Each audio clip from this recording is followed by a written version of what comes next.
There we go. Just crushed an entire box of Cheerios in a little under 5 minutes. And yeah, this is the best way to start your day if you want to get ripped, if you want to build some muscle, if you want to get healthier and live into old age.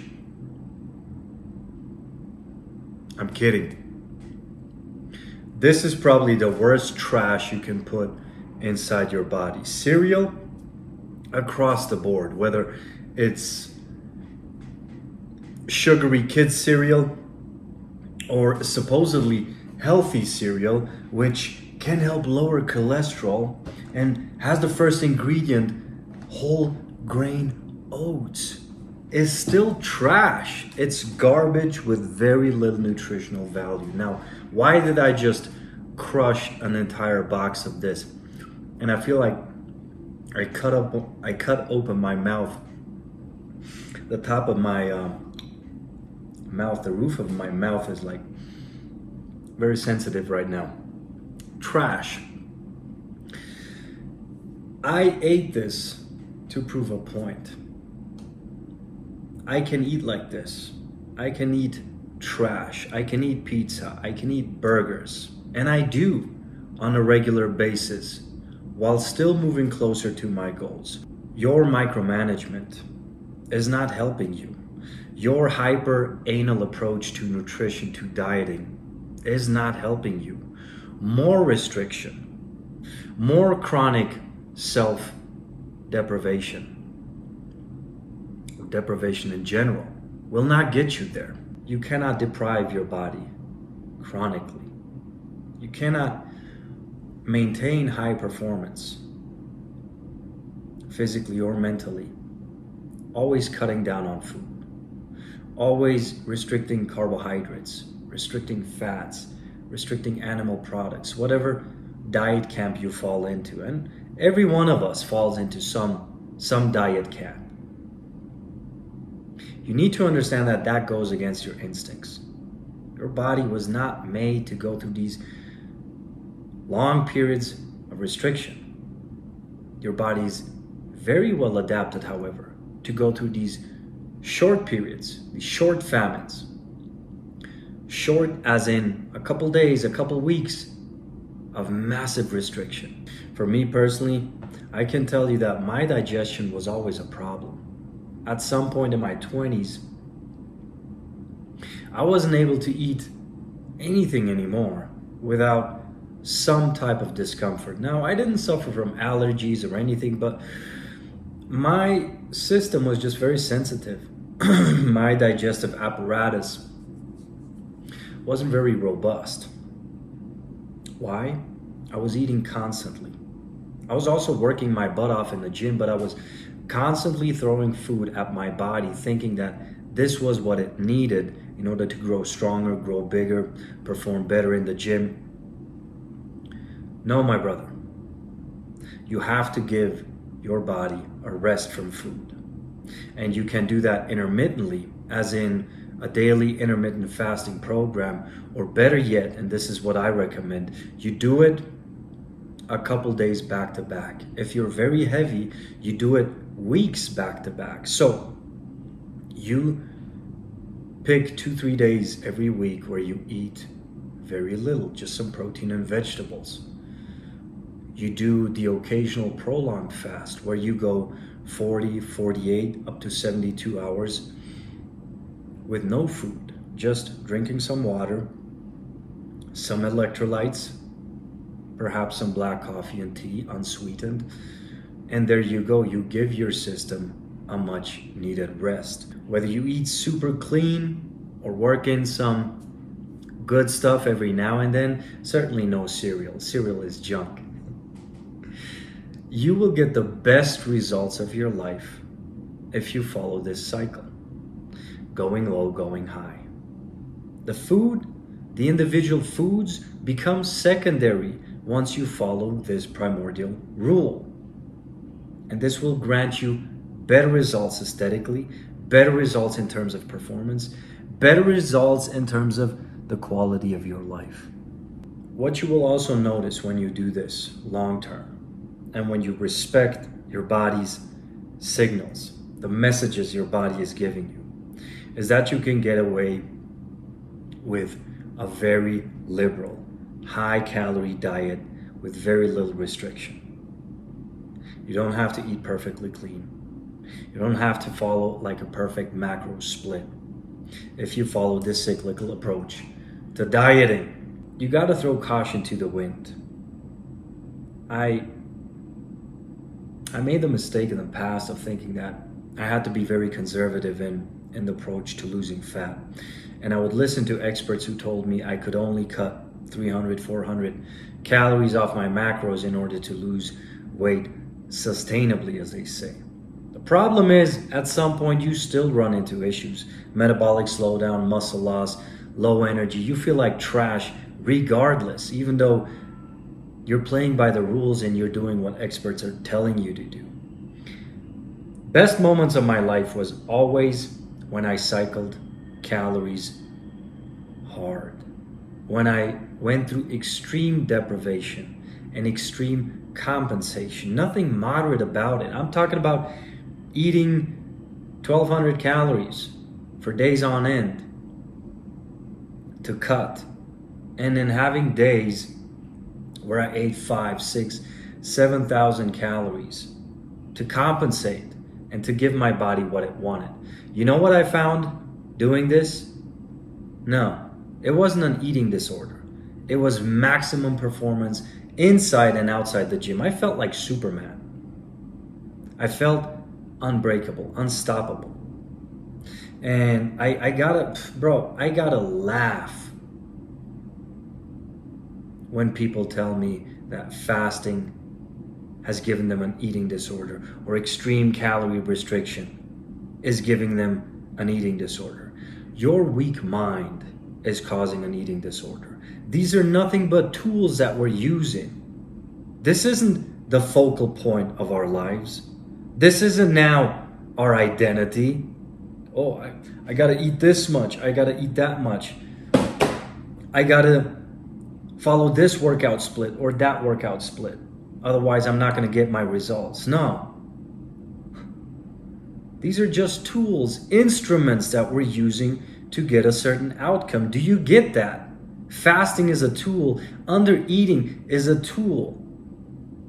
Tactical starvation is a tool. So is high-calorie overeating. You have to have both sides of the spectrum equated for. That means you have to go through periods of calorie restriction and periods of compensation, of eating as much as you want, eating what you want, in the amounts that your body is deeming adequate. And you're gonna be blown away by those amounts in some cases, particularly if you're somewhat physically active. Now, you guys know I like to train. I train every day. I'm very physically active every single day. I eat a lot. I eat sumo wrestler calories. But I never do that for days back to back, weeks back to back. Even though I made that mistake in the past, trying to gain weight at a rapid rate, get buff. I made that mistake. It cost me. It cost me my energy. It cost me brain function. It cost me quality of life. I'm never gonna go back there. Never gonna make that mistake again. I will always keep cycling my calories, because in 20 years of playing this game, in 20 years of researching nutrition, training, human performance, this strategy right here is the best I've found, the most powerful tool I have found. Tactical undereating. Fasting is in that same category. I always talk about fasting being the most powerful tool I found. It's the same. It is the same category. There's nuances to how you apply it. I wouldn't recommend people just fast for weeks on end. Again, unless they are very heavy to begin with, or they're doing it for spiritual purposes. If we're talking fitness, fasting will not get you there, because you need a routine that you can go back to and that you can apply in your weekly program. Fasting is simply not realistic to use as a daily driver. And brothers, I'm not talking about intermittent fasting. I'm talking about prolonged fasting, going days, sometimes weeks without food. I have many people in my comments telling me, Victor, I fasted for X amounts of days and lost X amounts of pounds. That doesn't impress me one bit. Cool. You did a fast, you lost a bunch of weight, now what?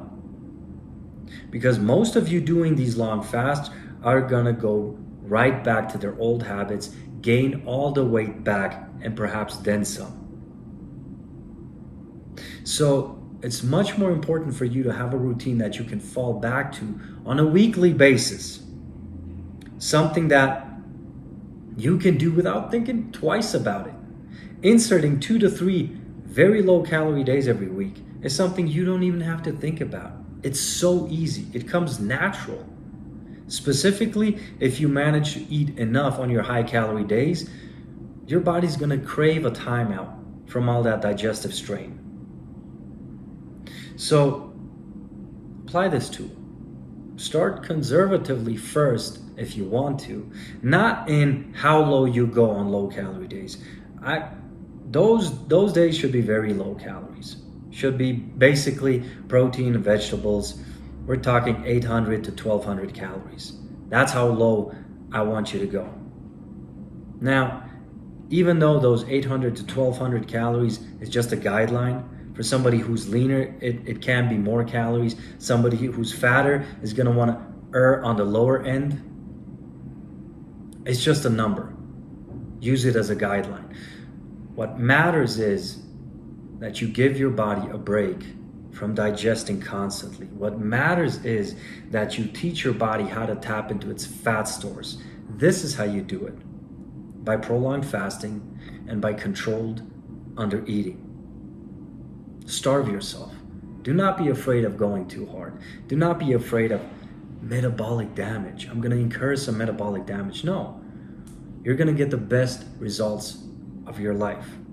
Once you leave those excuses behind, you use the tactics that Uncle Vic is giving you, and you just ride that sucker straight into the sunset.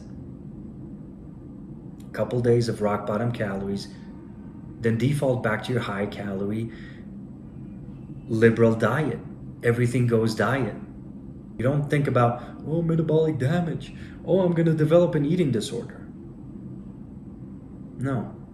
You use these tactics that I give you responsibly, and you monitor your progress.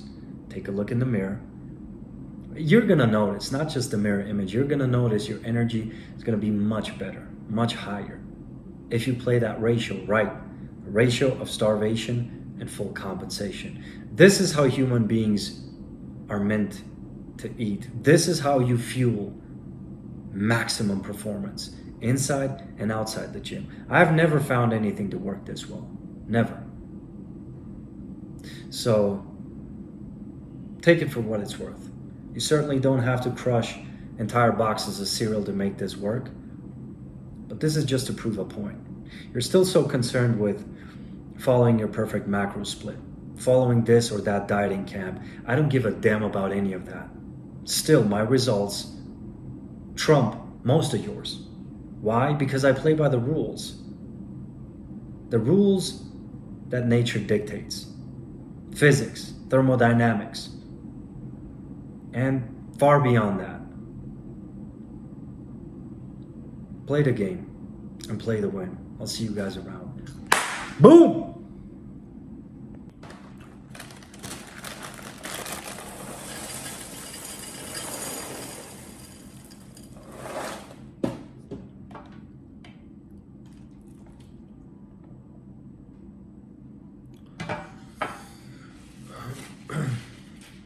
Gonna need some more milk.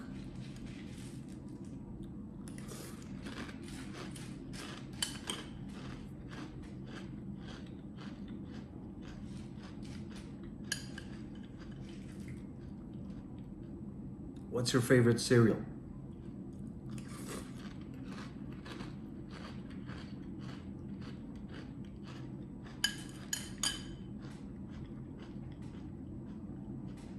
For me, it's Captain Crunch and Cocoa Pebbles.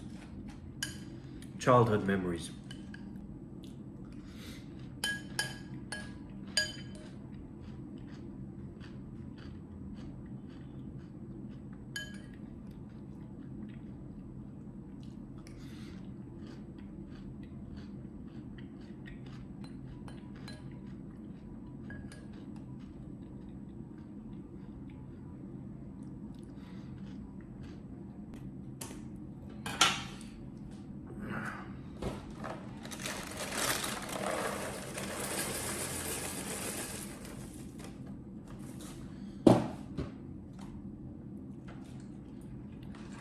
There we go.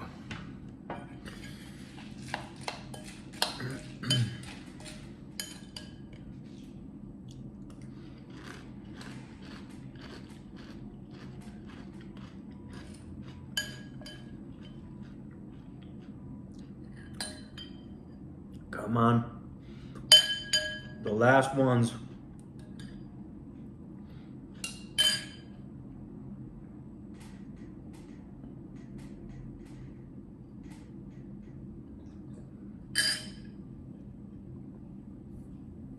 There we go.